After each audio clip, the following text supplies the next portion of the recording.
I've got a shocking statistic for you as we start the day. We in the United States of America are consuming 100 times as much sugar as they did in the 18th century. Well, I believe that. 100 times. I believe that. You do believe it? Sure, just the production of things today is it's so horrible. increased. Well, I've got some other tips about how you can stay thin and be healthy and happy and all those other good things. Well, the good thing is that staying thin also means staying healthy. Well, it goes together. Okay. Well, we're going to talk also about one of the most closely watched cases of the Supreme Court. This has to do with a Christian baker who said, look, I'll cook all the cookies they want, I'll make all the cakes they want to buy, but I just don't want to design a special wedding cake for a couple that are the same sex. Now, this ruling could have huge implications for religious liberty and free speech in America, which is foundational, I might add, to the First Amendment of the United States Constitution. Harry. Well, the gay couple has won the case in the previous rulings, but the Supreme Court will have the final say, and the decision could come down to one justice. Gary Lane has the story. All eyes will be on the Supreme Court and the questions and reaction of Justice Anthony Kennedy, who's likely to be the key vote in this precedent-setting case. It pits Christian baker Jack Phillips against two gay men who walked into his Colorado bakery and requested a cake for their same-sex wedding. Phillips refused because he sees wedding cake designing as an art form that expresses something about the event and the couple. He said a cake celebrating same-sex marriage communicates a message that contradicts his deepest religious convictions, including his belief that God designed marriage to be between a man and a woman. I just wanted to try and find a polite way to tell them that I couldn't create the cake that they were looking for. The couple, Charlie Craig and David Mullins, filed a discrimination complaint with the Colorado Civil Rights Division. The commission and an appeals court agreed that Phillips had violated the state's anti-discrimination law. Their rulings forced Phillips to stop baking wedding cakes. As a result, he lost about 40% of his business and had to lay off 6 employees. Phillips' lawyer, Regent University graduate Kristen Wagoner, says tolerance is her client's best argument before the Supreme Court. Regardless of what you believe about marriage, if you want to have freedom for yourself, you have to extend that freedom to others. It's really just living together in a world where people have different beliefs. And Phillips is not out there trying to stop somebody else from getting married. He's not trying to block somebody else's bakery so they can't bake the cake. He's just saying, that's something I don't agree with, I can't participate. Gay rights activists say people's religious beliefs do not exempt them from obeying the law. They argue anti-discrimination and public accommodation laws benefit everyone in society. They offer as much protection to conservative religious customers as they do to LGBT customers, sometimes more. They mean that the gay atheist can't refuse to serve the conservative Christian any more than the conservative Christian can refuse to serve the same-sex couple. Phillips says he's trusting God to have his way with the Supreme Court. I'm an artist and I'm a Christian at the same time. And I hope that the court realizes that everybody has those lines that we draw. This case will also have implications for wedding photographers and florists who have voiced similar concerns, and other creative people in a wide variety of fields. One argument advanced with this case is that government cannot dictate how artists choose to express themselves. The case has drawn a great deal of public and legal interest with nearly 100 amicus briefs, including the Trump administration, which has filed a brief supporting Phillips. Gary Lane, CBN News. You know, the First Amendment is rather clear. It says Congress shall pass no law respecting an establishment or religion. You've heard a great deal about establishment. They talk about establishment. This is the establishment clause. And you know, you can't force people what they're going to pray in school and so forth. But it also says, the second part of it, an establishment religious or the free exercise thereof. And the free exercise part hasn't been litigated near as much as the establishment part. But the free exercise, are we going to command a painter that he's got to paint a particular picture of stuff that he doesn't like? Is it going to be Mapplethorpe with some of that garbage he's put out? Are we going to have to force artists to draw and paint things? Well, you say, of course not. We wouldn't do that. Well, why are you making a cake baker who's himself an artist? Why are you going to have him decorate stuff? Are we going to have homosexual cookies? Are we going to force people to have all kinds of obscene things on their cookies because somebody wants them that way? I mean, where is it going to end? And it's time that those lower courts are missing it. And I might add, I'm so sick of these district courts. I think, ladies and gentlemen, we need some act of Congress which says that the jurisdiction of a district court judge extends only within the confines of the district in which he's serving. But we've got these district court judges who are trying to dominate the President of the United States.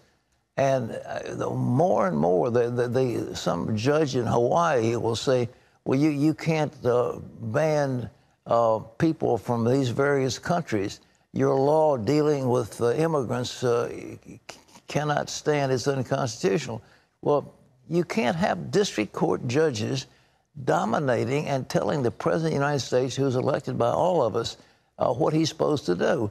A district court is a small area, and that's his area of jurisdiction, period. Not the whole United States of America.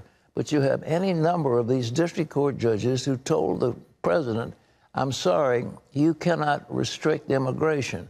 And the president took it to the Supreme Court, and guess what?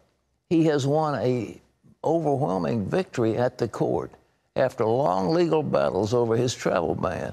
Charlene Aaron has more on that. That's right, Pat. Even with this victory, the president's travel ban faces more legal challenges, and the Supreme Court will ultimately rule on whether or not it's legal. But for now, justices are letting him fully enforce his ban on travel to the U.S. by residents of 6 Muslim-majority countries. The Trump administration argued that blocking the ban while challenges to the policy make their way through the courts is causing irreparable harm because the policy is based on national security concerns. And President Trump is facing growing opposition from Arabs and Muslims about his possible decision to recognize Jerusalem as the capital of Israel. Turkey has threatened to cut ties with Israel. The Palestinians say they would cut off contacts with U.S. counterparts. And a key ally, Saudi Arabia, has also spoken out strongly against the move. U.S. officials have said that Trump may recognize Jerusalem as a way to offset his likely decision to delay his campaign promise of moving the U.S. embassy from Tel Aviv to Jerusalem. The president is expected to speak on this issue tomorrow, and we will have in-depth coverage from CBN News. Pat? Well, folks, you have to understand that the last battle is going to be a battle over Jerusalem. You know, we talk about the Armageddon. But Armageddon is not the Har Megiddo, the Mount of Megiddo. It's Jerusalem. The final fight is going to be over Jerusalem. And that is the holy city. It's God's holy city. And Jesus said it so clearly. Jerusalem will be trodden underfoot of the Gentiles until the time of the Gentiles is fulfilled. In the Six-Day War, the Jews finally took sovereignty over Jerusalem. And it is absolutely crucial in terms of biblical prophecy that they maintain control over that. So it's time we recognize Jerusalem is the capital of Israel. It is not Tel Aviv. It is not Tel Aviv. It is Jerusalem. That's where the houses of the Knesset are. That's where the government offices of Jerusalem are. And it's time we have an ambassador dealing with the capital of the nation. Now, the Palestinians want a piece of it. Well, that's something they can discuss later on. But the truth is the Israelis have their capital there, and it's an undivided capital. And remember, you go against breaking up, you go in favor of breaking up Jerusalem, you're going against the direct word of Jesus. And this is a prophecy that has stood for hundreds of years. And God is not going to let anybody break that. It's going to be a major battle. It will be over Jerusalem. You read the Bible, and the forces will come against Jerusalem. because that is God's eternal capital. It's very important. Now, there's something else. The Palestinians, get this, are paying money to people who kill Israeli soldiers. They're paying money to those who kill, and they are taking money that we are giving them.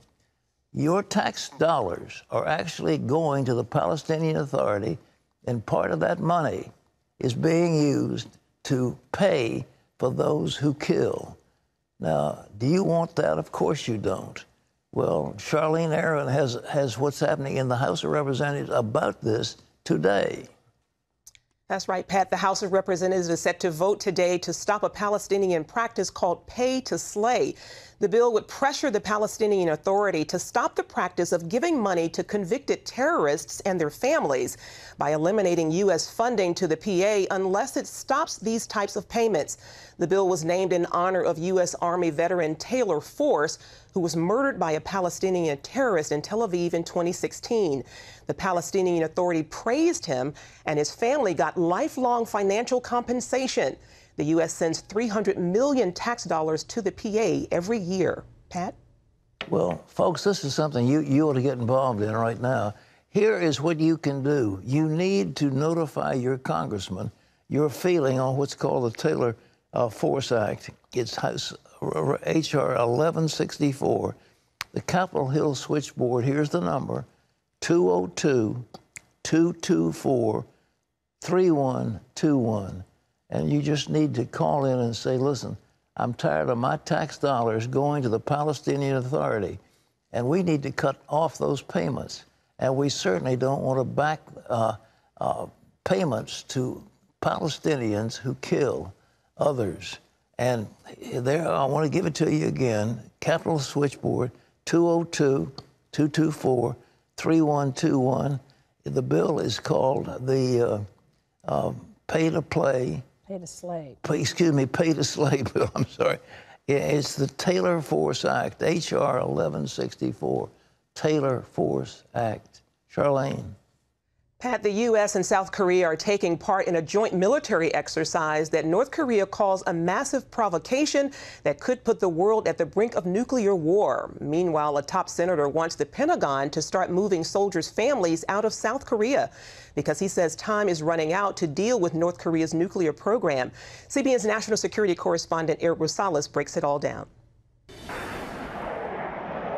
Right now, U.S. stealth fighters as well as long-range B-1 bombers are flying over South Korea in a joint military drill dubbed Vigilant Ace. Over 200 warplanes are involved in one of the largest military drills in recent years between the United States and South Korea.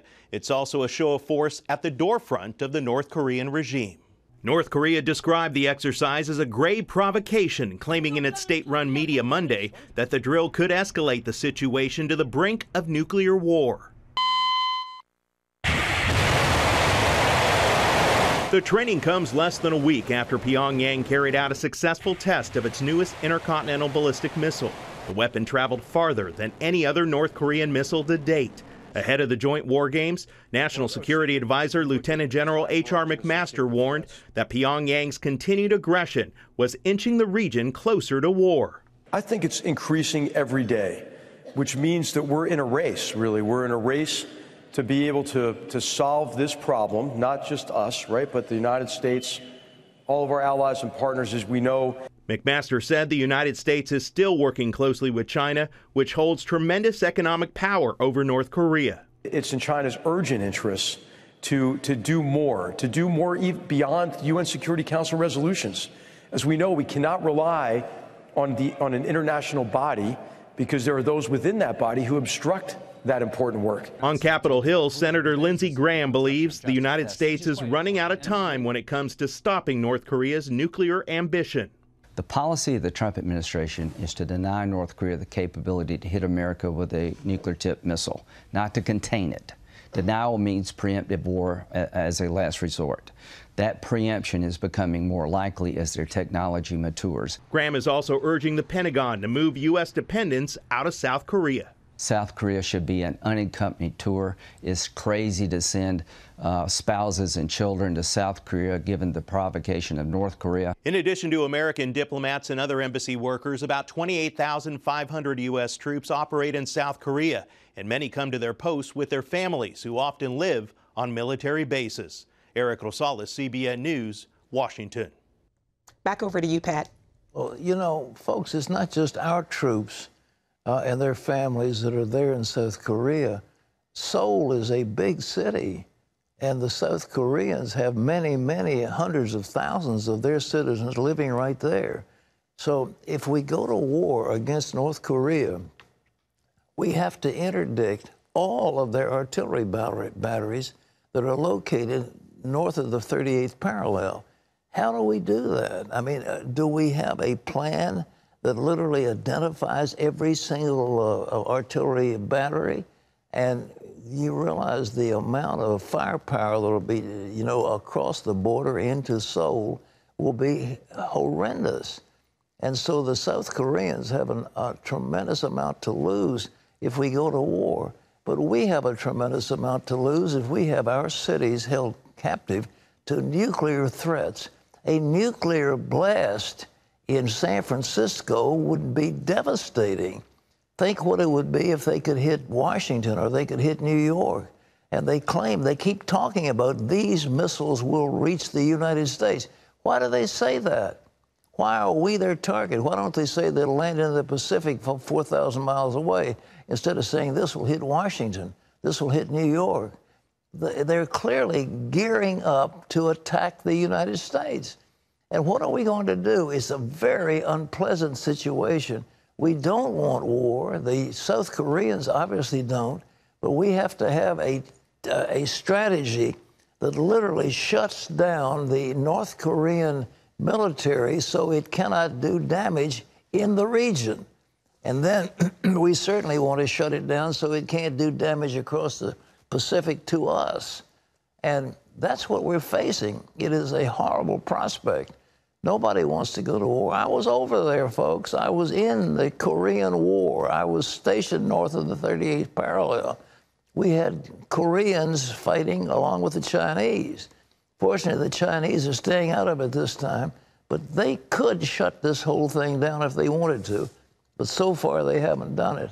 And it's time that they step up to the plate and get real with it.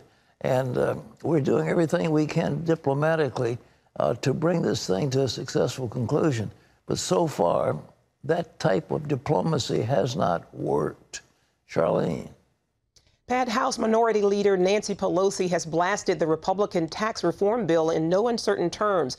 Pelosi called it, quote, the worst bill in the history of the United States Congress. The Democratic leader has attacked the bill as a tax cut for the rich. It robs from the future. It rewards the rich in the terms of individuals and corporations at the expense of tens of millions of working middle-class families in our country. Pelosi also warned that the bill will increase the federal deficit, but some Republicans say the measure can pay for itself by helping the economy grow more quickly, which would generate more tax revenue for Washington. And they say it will mean more jobs and higher paychecks. Congressional Republicans are hoping to get a final bill to the president before the end of the year. Pat? Well, they're going to conference, and it looks like there's unanimity in the Republican ranks to pass the tax cut bill. And for Nancy Pelosi, who's been losing it, I mean, she really has been out of it a number of times. But the Democrats have painted themselves into a terrible corner. And I would just love to design the TV for the next election to say this man is running for office and he refused to give you a tax break. He would not lower your taxes. He would not make jobs available for you. He wanted to shut the government down and restrict your freedom. Oh man, it'll be a Donnybrook for the Democrats, and they know it's coming. But they have been so adamant to oppose the president, and this is going to be the result. And fortunately, the Republicans have hung tough on this one, and they're going to bring something really good to pass. So, Terry, I am excited. The Republicans are finally getting their act together. Well, I was going to say, unanimity would be a welcome And thing. as one friend of mine used to say, when the pig squeals, turn up the grease. You know, and when Nancy Pelosi starts screaming, she knows what's coming, and the others know what's coming. They have painted themselves in a corner. They thought they could stop it, and they aren't, and it's going to be a monster. Ooh-wee! Well, interesting to watch. It's the same old line from them all the time. Well, so you know, the people they're talking about don't pay taxes. The vast majority of the taxes are paid by, quote, the wealthy people. Yeah. And, you know, if you're going to give a little break, you've got to help them. But this is not just helping them. The standard deduction is being doubled. All kinds of good things are going out there. Plus, it's going to be simple. It's a simple thing. It's going to save a huge amount of money in tax preparation. Okay, what you got? Well, coming up, it's called the source of all chronic diseases, and you are putting it in your body whether you know it or not. Sugar is cocaine for your brain. It's going to want more hits, and it keeps wanting more and more because it becomes desensitized to small amounts. Hear how you can break your sugar addiction and restore your health, and that's next.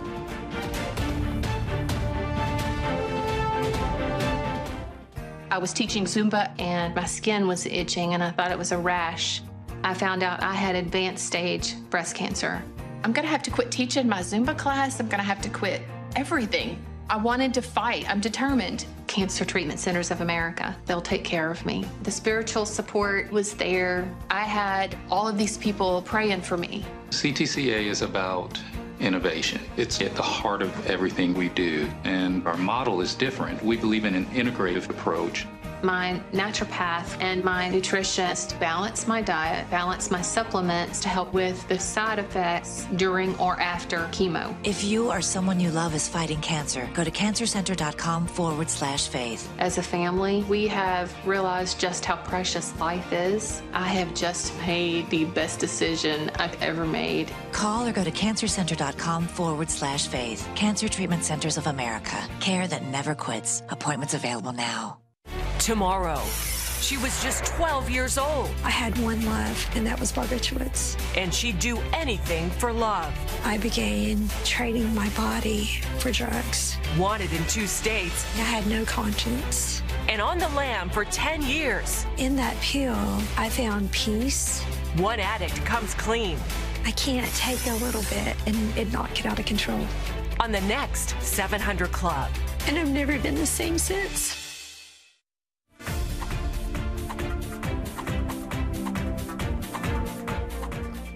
Ladies and gentlemen, it's coming up on Christmas, and I'm going to give you a Christmas present today that you're going to like. I'm going to tell you a shocking truth about your health and a way that you can be healthy. And, well, what we're going to talk about is the surface of it, but underneath there are even more dangerous things that you need to know about. But many people are going to be eating even more sugary treats than usual. And what they should know is new research reveals that people who consume great quantities of sugar are more than twice as likely to die from heart disease. Our Laurie Johnson shows us that's just one of the many reasons to give up sugar and artificial sweeteners. When we think of addiction, we tend to focus on drugs and alcohol, but more doctors say we should also consider sugar. Sugar is the source of all chronic disease. It's one of the biggest contributors. And we know that solid tumors, cancers, feed on sugar.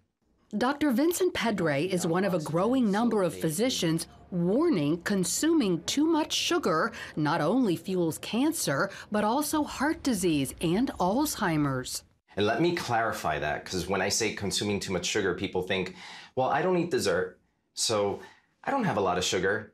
But then they're eating bread, rice, pasta, or scones. They're not thinking of that as sugar. But sugar comes from all of these sources. We break down the carbohydrates and they become sugar. An estimated 3/4 of Americans are addicted to sugar and don't know it. but food manufacturers do. They add sugar to nearly everything, including things that might not seem sweet, like crackers and yogurt, to keep customers coming back for more. Most people might be shocked to discover they consume 100 times more sugar than their ancestors did back in the 1800s. And that's at the root of their health issues. Bloating, abdominal pain, but also sinus congestion, mental fog, memory issues, fatigue, achiness, joint pains. These are all symptoms of consuming too much sugar in all of its forms. But people don't connect the two. Scientists used lab animals to prove sugar is even more addictive than illicit drugs. So sugar stimulates the same parts of the brain as cocaine. So I tell people that sugar is cocaine for your brain. And by that I mean it affects the dopamine pathways. And dopamine is the neurotransmitter that makes you feel good, that things are great. A little is never enough. Because that's the design of the neural circuit in the brain. It's going to want more hits. And it keeps wanting more and more because it becomes desensitized to small amounts. That's why he recommends quitting sweets cold turkey. The craving is not going to last longer than 10 to 20 minutes. So if you don't give in to the craving initially, eventually it's going to pass because your body is going to realize that it doesn't really need that for survival. Or at least substituting whole fruit. Now, the chocolate chip cookie is going to be a much faster hit for the brain. So you get that quicker satisfaction. If you have a fruit, let's say an orange or some berries, you need to give it a little more time. The feedback is going to happen. It's just going to take a couple of minutes.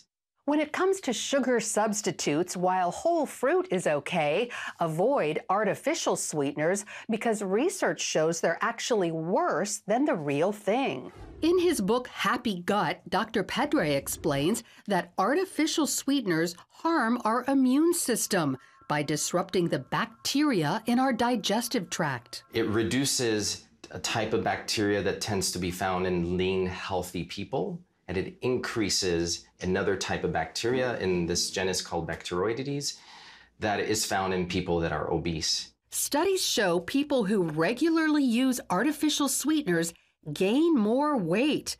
Their ingredients trigger insulin resistance. If you're becoming deaf and you have to turn the volume up higher, your body is becoming deaf to the signal, the insulin signal. So your body jacks up the insulin. But if insulin is high, what happens is it tells your body, it turns on genes that say, store fat. The good news? Intermittent fasting can often reverse insulin issues. That means, for instance, going without food for 12 hours. The idea behind intermittent fasting is that when you're not eating, you're allowing your insulin levels to drop. You're allowing insulin receptors to reset. So then what's happening towards the end of the fast is you're increasing insulin sensitivity. So you're making your body insulin sensitive again. Intermittent fasting also repairs our cells and turns on longevity genes. So it might not be easy, but giving up sweets in their many forms, including artificial sweeteners, could pay off big time. Lori Johnson, CBN News. All right, I want to talk about your inside. Do you know what you've got inside of your gut? Well, hopefully a lot of good germs, the healthy ones. Right? You've got maybe several trillion of them, of good bacteria that's in your stomach, okay? Very important. And those things, if you leave them alone, and if they're flourishing, they will reduce your craving for all these bad foods. Because the good bacteria tell your body, eat healthy. Yeah. But at the same time, they're bad germs that want to take over. And let me ask you, when you were little and your children were little, what did the doctors give you when you had an infection? Well, an antibiotic, which... Antibiotic. The minute you take an antibiotic, what happens to those nice little things in your gut? Kills them all. Kills every one of them. Do you know what will happen if you drink one Splenda? Drink one Splenda? Half of those little fellows, the good ones, will be killed. Really? One Splenda. Yeah. So, okay. So you then are getting the bacteria that are telling you, eat junk food. And they're talking to you. Yeah. Those trillions of little things. But you know what I love about the way God created our bodies? Yeah. Is that what amazed me that the doctor said was, if you will fast for 12 hours, those insulin receptors reset themselves, and you can make a decision to do differently. But the little gut thing don't. So you need probiotics, and you can get at the health food store some that has, like 3 to 4 billion little things for those. But then you have to have prebiotics to feed the other to keep it healthy. And looking after this gut bacteria, I had no idea how important it was. Yeah. But this gives us immunity from diseases, from all kinds of chronic inflammation, all the sniffles and the infections we have all the time. These things are there to protect us. The Lord has set up this culture in our stomachs. And the antibiotics that we take kill every one of them. And so when you take antibiotics, you've got to have a probiotic, a heavy one, to counterbalance it. Yeah. So, I mean, you were talking about yogurt, and we were talking about, you know, the various types of fermented food that will help build those things back up again. But it is so important. But those little microbes will talk to our brains and tell them, eat more junk food or eat healthy. Yeah. And, you know, but we've got an epidemic of obesity. And part of the thing is that when little kids are growing up, they're loaded with antibiotics, and they don't have that gut flora that is protecting them, that God has set up to protect us. Very important. So I tell you, don't be in any hurry to take an antibiotic, and if you do, get a huge probiotic. They sell them in the health food stores. There's an ultimate probiotic, and you can take those things, and you can also have prebiotics, which you know, will help build up your immune system. And you want to be healthy, you want to live a long time, you want to be free of all kinds of chronic diseases. Well, let the Lord's insurance policy, and that's what it is, it's his insurance policy, keep you healthy. Okay? Absolutely. Absolutely. So much for gut flora. Gut flora. It's your specialty. This is our Christmas present to you. Treat your gut flora as something that's important, that's there to make you healthy, and when you get it killed with antibiotics, with Splenda, with artificial sweeteners, all that stuff, all of that, you are subjecting yourself to all kinds of horrible diseases. Well, so much, that's my Christmas present to you. Okay. Tie it up with a bow. Gut flora. Okay. Not just cut out sugar. Fix your gut flora so it'll talk and say the nice things to you, and those cravings will leave you. Okay.